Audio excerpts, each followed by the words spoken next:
Can we save the air from global warming, climate change, sea erosion, waste pollution, and other environmental problems? Join LNTV for answers to these questions on the program Focus on the Environment with Rachel Colley. Hello and welcome to Focus on the Environment with me, Rachel Colley. Focus on the Environment looks at activities affecting our environment and action that we are and to be taken to save our surrounding. Today we will be highlighting the Ramsar Convention and with emphasis on the celebration of World Wetlands Day. Our guest also on the program is Liva Pierre, the Ramsar Focal Person at the Environmental Protection Agency. Mr. Pierre will be discussing the strides Liberia has made to save wetlands. Be there, we will be right back shortly. Can we save the air from global warming, climate change, sea erosion, waste pollution, and other environmental problems? Join LNTV for answers to these questions on the program Focus on the Environment with Rachel Colley. February 2 each year is World Wetlands Day to raise global awareness about the vital role of wetlands for people and our planet. This day also marks the date of the adoption of the Convention on Wetlands on February 2, 1971 in the Iranian city of Ramsar on the shores of the Caspian Sea. Liberia, being a part of the Ramsar Convention, joined other member countries in the celebration. The global theme this year is Wetlands and Water, while the national slogan is Protect the Wetlands and Save Our Water. EPA Deputy Executive Director Randa Doba used the occasion to encourage students to grow interest in becoming environmental scientists. For us who are in the environment sector, for the plants and animal, the scientists in the people world, they call it flora and fauna, plants and animal, and wetland. Today is their Christmas day. Today's day set aside exclusively by more than 160 countries around the world to celebrate this unique day, and the history is so long. And the people who read history tell us that it started way back in Iran in 1971. So Liberia to be part of it, we began parting to the whole wetland thing, I think 2003, November to be precise. And that's the reason why today we call you here. Now we call you here today because you are a student, you are a future leader. The future of this country depends on you. Now all of you wondering, wow, wetland, how we protect wetland? We're supposed to go live in the wetland, we're supposed to go send their mud to build our homes. Today we call you on this program to tell you why you should not do that in wetland. How does the wetland impact your life? You will learn here today.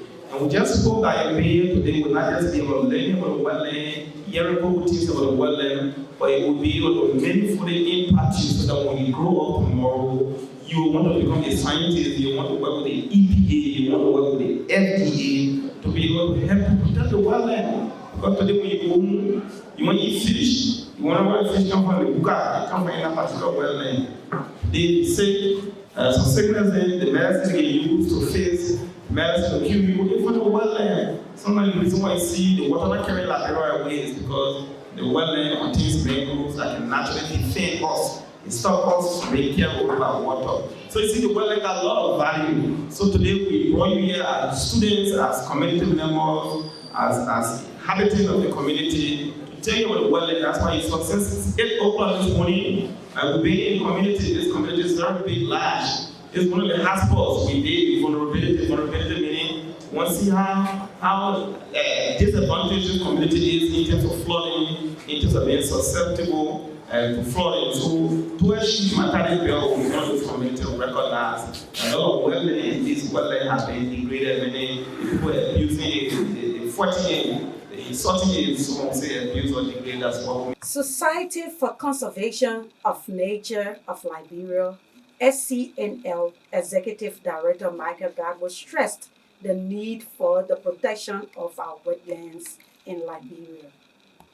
If you follow up the wetland that you see in the Mosorano wetland, the plastic alone have just overtaken out the beauty of the wetland. You are in car, you are walking, going down one side, you will see that the plastic dikes have taken over the Mosorano wetland. But if you go in other countries and you see what they are doing with their wetland, you'll be happy to come back home and contribute to taking those plastics. Talking to people not to drop plastic, not to move them around, because it's incumbent upon us to protect the wetland. If we don't do it, most of us here, we eat fish. We are very happy when we are eating fish. The fish don't go in the current water where you see the ocean having in strong current or those big rivers. They always find the wetland, the mangrove, they go and lay their eggs. Because it's cool and they clean the water, everything is protected there. So they will meet there. By the time they have, then they send the smaller ones out in the river when they are mature to go. But if we are putting the plastic, you know what plastic put to life? Plastics, the dye, kill those fishes. And as they are gone, people go into the sea, go into the river to fishing, they won't find anything for our protein source. So we as students, we are visiting here today. It is incumbent on us for us to put together to protect the wetland. EPA cannot do it alone. The Prophet just said, the young generation, we need to take the stand. We need to move on. If we cannot, then I don't know where we are heading. The older ones have done theirs. They are moving away. Yes, they gave us the information. It may be late to reach us, but it's reaching us at the time we are used. What can we do? In the classrooms, in our communities, you see the weather, people walking around the whole day, walking to drive to cook and eat. This is not the way, because we are clearing a lot of living organisms that are there surviving for the year now. The importance of wetland, I keep telling you. Wetland are vital to human survival. They are among the world's most protected environments. If you don't mind, if you walk into a wetland, maybe leave Monrovia, go to Patagonia, go to Lake Bissau, you will see the beauty and know that we all are under obligation to carry on these things. I want you to know that the wetlands support industries such as agriculture, fishing, forestry. These are key things. If tomorrow you grow up, you want to do forestry, you will still think of the wetland. You want to do agriculture, you will still think of it. You do environmental science, then you are down into it completely. We all need to put together. As a nation, you have from the President proclamation today, wetland, since 1971, people started this process. Where are we? Liberia, we are not small. If we have 5 ransom sites, those 5 ransom sites are recognized by the entire world on the ransom convention. What are we doing? If we walk in some of the 5 ransom sites, you will feel bad. But we today will start and move it more and make it look better, make it look beautiful, make it look presentable to the world out there. And then we can encourage people to come. That today we are staying on our feet.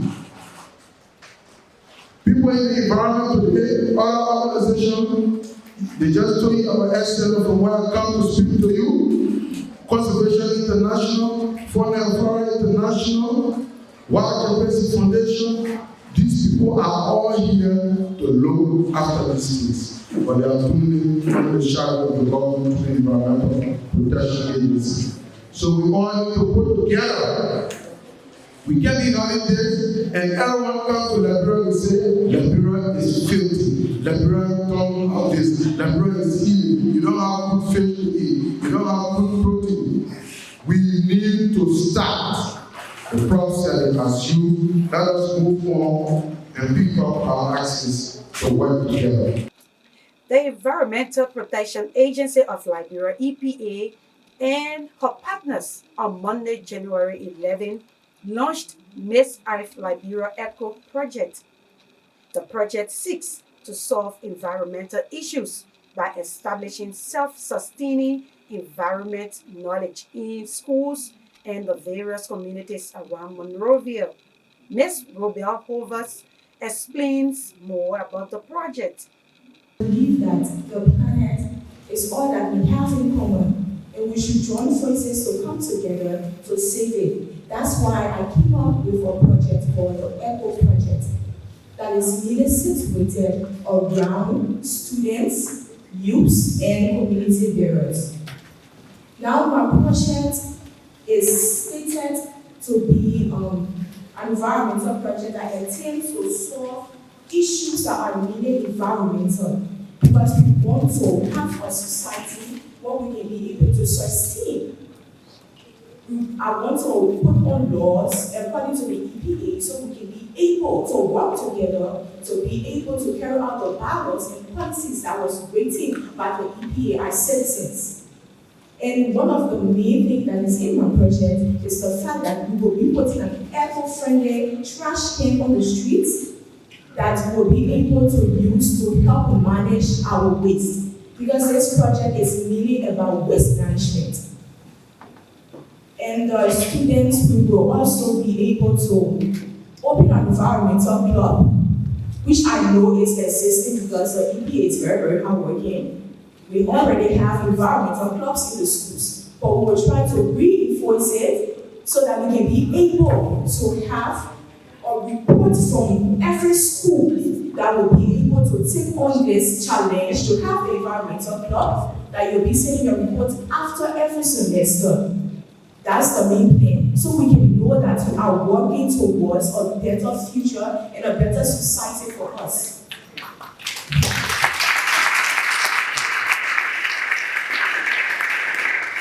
For the community parents, we know that they are the primary people who cause no trash.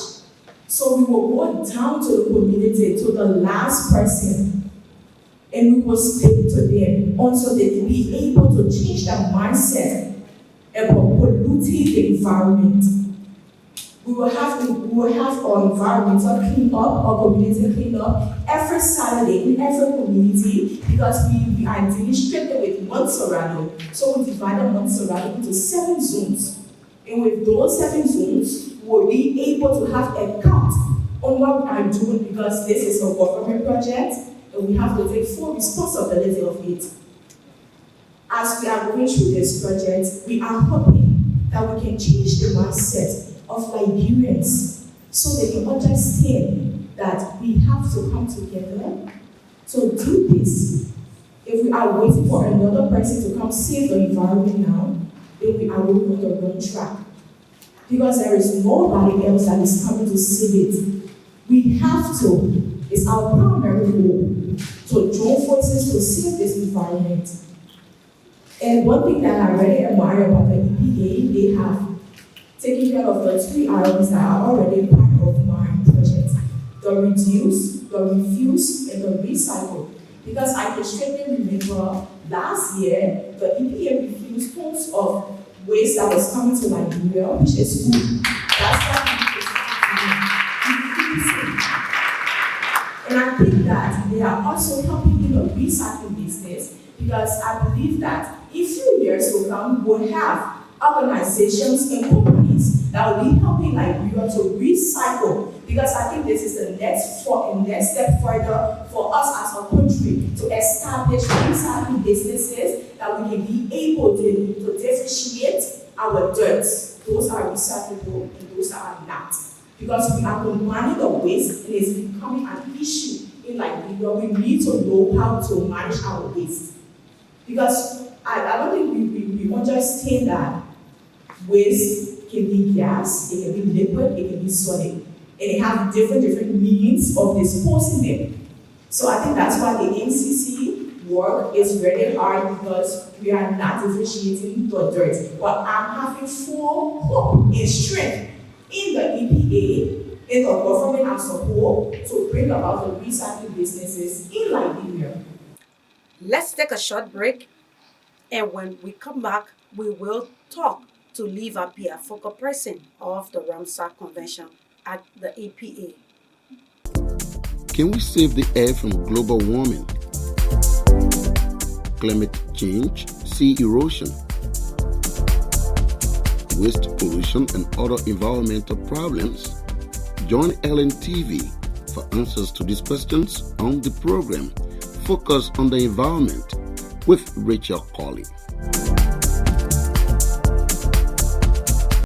Welcome back from that short break.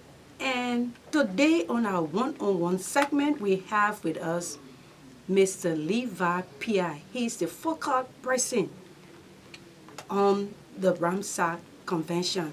Welcome to this program, Focus on Environment. Thank you Mr. so P.I. much, Rachel. It's a pleasure to be on your show. So, you being the focal person for the Ramsar Convention, if you had to tell us a little bit more about the Ramsar Convention and its purpose for Liberia.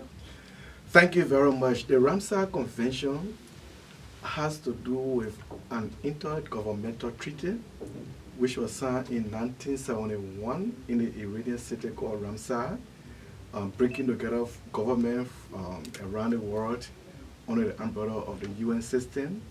And that convention focuses on protecting wetlands generally and Ramsar sites, in particular. Liberia became a member of that convention in 2003, and since then, the Environmental Protection Agency, which is the competent authority for the management of the environment, has been in the forefront of that. And since that time, we've been engaged in the protection of wetlands around the country and the 5 Ramsar sites that we have in Liberia. What are the 5 Ramsar sites? Good. The 5 Ramsar sites, to begin with, right here in Monrovia, we had a Mesurado Ramsar site, which include areas like the SKD Polyphar, the Kesade Polyphar, the Bali Island, and other places. Then we have the Marshall wetland in my own county, Makibi County. It's also a Ramsar site. In fact, as I speak to you, we are the EPA in collaboration with Conservation International. We are doing a gazettement process of that site. The gazettement is the process that officially declare the place as a protected area. And that's the second one. Then we also have the Lepiso Multiple Reserve in Grand Cape County.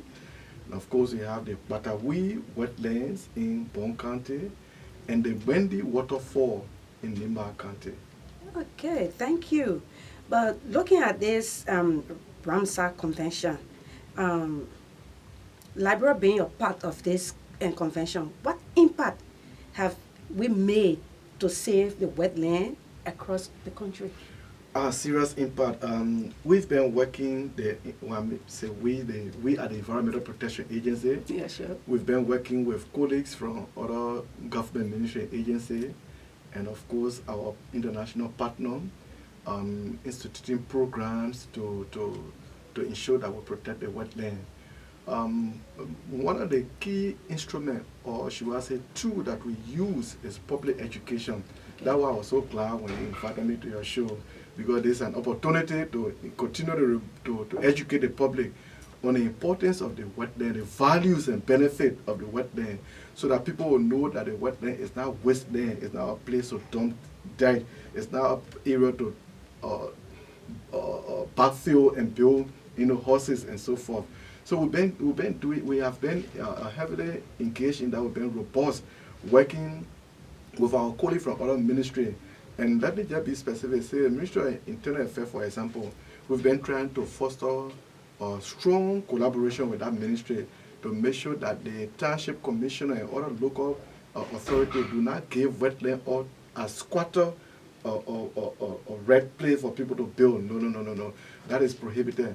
We also been trying to let the public know that wetlands are owned by the government of Liberia. Okay. Wetlands should not be purchased by anyone. Nobody should present deed and say, this is my deed in this wetland for me. Yeah, of course not. Under the laws, the Environmental Protection and Management Law, the EPA Act, and other policy and guidelines we have, wetlands. And again, let me just add that we are working also hand in hand with the Liberia Land Authority to make sure that people understand that wetlands should not be owned by anybody.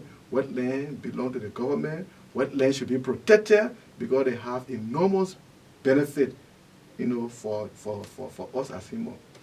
You just said enormous benefits. So you care to give us some of those benefits? Absolutely, yes. The benefits are many, but just to name a few, wetlands serve as nursing home for the fish. Okay. When the tide gets high in the ocean, the fish come in the wetland, lay their egg, and then go back into the ocean. So when we destroy the wetland, we will be reducing the quantity of fish in the ocean. When we destroy the wetland, we will also reduce the quantity of fish in other water bodies. So it's very important when it comes to our diet. A lot of people around the world, not just in Liberia, use fish, and even we in Liberia, we eat a lot of fish. So we need to protect the wetlands so that we protect the fish. Okay, that's one. Secondly, the wetlands serve as giant sponge to hold the water so that the water will not come on land. You see, Detour high school, was disappearing because wetland, the mangrove and other sea, other natural infrastructure that were dividing those buildings and the sea were being destroyed. Now the EPA, through together with our partner, had to intervene to make sure that we put in some reef net to protect that school. Even Redemption Hospital, was also disappearing because of people who were destroying the wetland, that were dividing the school or the buildings and the ocean. So we need a wetland, especially I'm talking about coastal wetland. Even inland wetland, can do the same thing. But we need to protect the wetland so that we prevent the water from coming in. Okay, even wetland within the city area and other coastal area, when you backfill or you dump dirt, when the rain comes, the next thing, what you experience, next thing will be flooding. And that was my next question, because waste management has become a problem for the population in Monrovia. And most people are, let's say, discharging right into the wetland. Which is wrong. Is there any punishment set up according to the treaty that Liberia is part of, this Ramsar Convention? Yes, beside the convention, we have the Environmental Protection and Management Law. Yeah, okay. We also have the EPA Act. In those instruments, there are punishment. Well, one of the things we have decided to do is to first embark on public education. Okay. Notwithstanding, we are collaborating with with other ministries, say for example, Ministry of Justice, the LMP, because there are instances where our inspectors, our security, working with these colleagues from other government ministry and agencies, we go out there and physically prevent people. But again, it's not possible to be all over the place all of the time because people don't waste into the wetland under the cover of darkness. So that's why, and some people do that maybe because they don't know the importance of the wetland. That's why we are educating them. We have environmental clubs in the various schools. We have, we do a lot of community engagement in wetland, communities. Communities are near wetland to make sure that people are educated to know that the wetlands are now wasteland. These places should be protected because God gave us a wetland to make sure that we get more fish, to make sure that the water do not come inland, to make sure that our groundwater, groundwater is so important, and wetlands serve as filtration for groundwater. So you mean borehole wells. All the thing- boreholes well, they are all groundwater that we use, all Okay. the boreholes, even hand dug well. So wetland serve as filtration. In Monrovia, for example, it's an industrial area. They say that you have a lot of effluent and a lot of waste, a lot of chemicals are going into the wetland. So the wetland, filter, they serve as some kind of gap, filtering all of the waste, all of the parameters that are not good enough for the water that we drink. Okay. So they serve as that kind of filtration to ensure that the groundwater we drink is safe and good for our health. So is there any way forward for those who are already squatting on the wetlands? Yes, Apart for from now, awareness. yeah, for now, what we are doing is to prevent people from expanding. Okay. Okay, because, take for example, you say, let me go to West Point to remove the people. It's not possible, or maybe it's possible but very difficult. You create other problems, social problem, economic problem, etc. Yeah. So what we are trying to do now is to prevent people from expanding into wetland. We did study recently, some of our colleagues and other people did some study recently on the wetland, and from 1986 up to now, there have been a lot of degradation.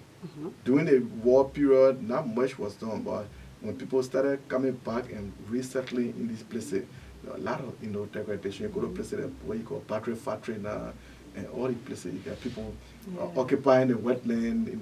Continue to back. There's a place called Potako in Chocolate City. Okay, they have backfilled that whole area and building there. Right, Eskidi Boulevard. There's another place called Taro Island, and this weather we're talking about, Rachel. It should cut across, not just the common people, even the policy maker. Yeah. Okay, because some of the places will go, the people say, oh, it's our representative or senator who came and build a road and carry the road to this place. So I mean, all of all, it should be a holistic, awareness exercise. Everyone should know that wetlands are not wasteland. If you want to develop wetland, come to the EPA. We will tell you how to do it, because the wetland should be used for, it should be used sustainably. It shouldn't just be, used in a way where the whole thing gets degraded. So again, we are and we continue to engage everyone, across the board, policy maker, people in government, at various branches of government. We need to continue to give this awareness to know that wetlands are not wasteland. When you want any development into wetland related area, come at the Environmental Protection Agency. We will work with you. Okay. So just before we take leave of you, maybe there are other things that we did not ask, or maybe you want to carry on some awareness right now on this show. So the stage is all yours. Thank you very much. Just to repeat, that wetlands should not be owned by any one individual. Okay. Wetlands belong to the government of the Republic of Liberia, the people of Liberia. They are not wasteland. Nobody should backfill or build in the wetland. Nobody should dump dirt into the wetland. Nobody should use a wetland in a way that is not correct. Swamp, for example, should be used for agricultural purpose. The people call that one climate smart agriculture. Because when you plant in a swamp this year, you can plant there next year, you can plant there the following year, and that way you're using the swamp sustainably. Or in the hard land, what they call shifting cultivation, you destroy the plant, because you plant here now, you can't plant there. Next year you have to cut the forest to plant to another place. Yeah. But when you use a swamp, you can plant there for as many times as you wish to. That's all we have time for on this edition of Focus on the Environment. Like the environmental activist Wendell Berry said, the earth is what we all have in common. Until next time, I am Rachel Benwick Colley. Thanks for watching and goodbye. Can we save the air from global warming, climate change, sea erosion, waste pollution, and other environmental problems? Join LNTV for answers to these questions on the program Focus on the Environment with Rachel Colley.